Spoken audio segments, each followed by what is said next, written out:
Praise the Lord. இயேசு கிறிஸ்துவின் நாமத்தினாலே காலை ஸ்தோத்திரங்கள். கடந்த நாட்கள் முழுவதுமாக ரட்சிப்பை குறித்தும் ஞானஸ்தானத்தை குறித்தும் ரகசிய வருகையை குறித்தும் மணவாட்டி யார் என்பதை குறித்தும் அநேக காரியங்களை பார்த்து கொண்டு வந்தோம். இதையெல்லாம் எதற்காக கர்த்தர் நமக்காக சொல்லுகிறார் என்றால், நான் இதோ சீக்கிரமாய் வருகிறேன், நீங்கள் எல்லாரும் என் ரட்சிப்பு வர காத்திருங்கள், என்னோடு கூட நீங்களும் வர ஆயத்தமாக இருங்கள் என்பதற்காக தான் கர்த்தர் இந்த காரியங்களை எல்லாம் நமக்கு எச்சரிக்கையாக சொல்லியிருக்கிறார். விழித்திருங்கள் என்பதாய் தான் கர்த்தர் நமக்கு எச்சரிக்கிறார்.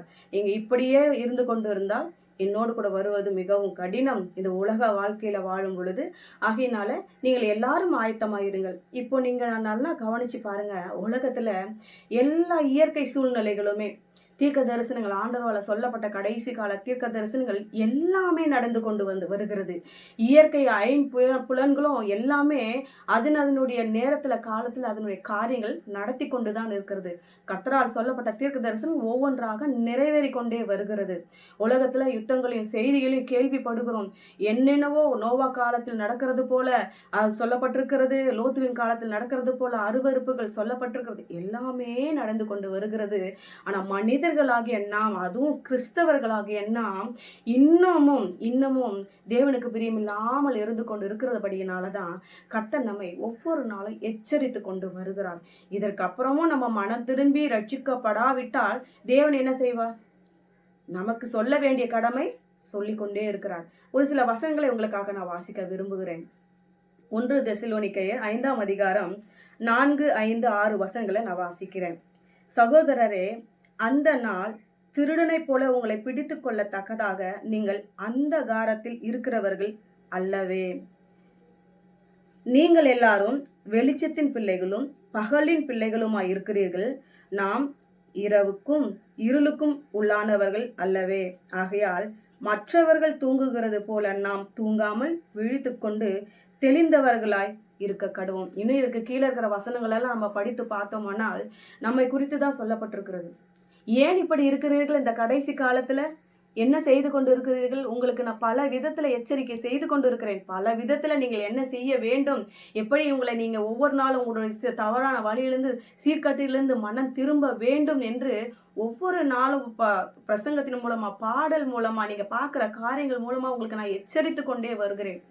இப்பொழுது வெறும் ஆண்டவர் இப்பொழுது வந்து நின்றால் எப்பொழுது போவோம் என்பது மாத்திரமல்ல பிரியமானவர்களே, ஒருவேளை நமக்கு எப்பொழுது எந்த விதத்துல மரணம் நேரிடும் என்பது தெரியாது. ஹார்ட் அட்டாக் சடனா வர்றது, ஆக்சிடென்ட் சடனா வர்றது, இது போல நிறைய காரியங்கள் திடீரென்று நன்றாக நடந்து கொண்டிருப்பார்கள், திடீரென்று அவங்களுக்கு ஒரு விபத்து நடந்து மறித்து விடுவார்கள். அந்த நேரத்துல அவங்க ஆயத்தமா இருப்பார்களா?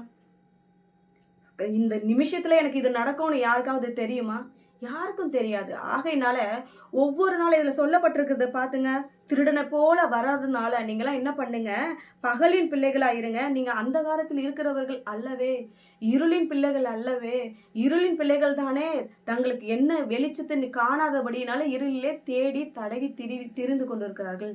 நாம் அப்படிப்பட்டவர்கள் அல்லவே.